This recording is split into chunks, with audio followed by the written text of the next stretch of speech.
Now let's dive into creating your course. The easiest place to start is by setting up a draft course on Udemy.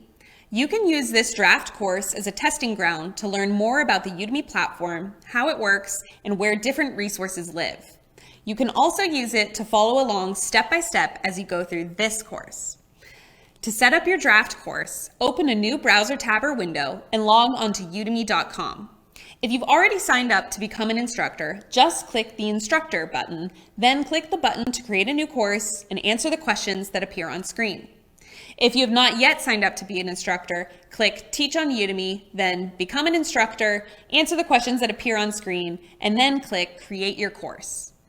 Once you've walked through these steps, you'll be in the Course Builder. You'll see a navigation menu. This is where you will eventually upload all of your content and write your course landing page copy.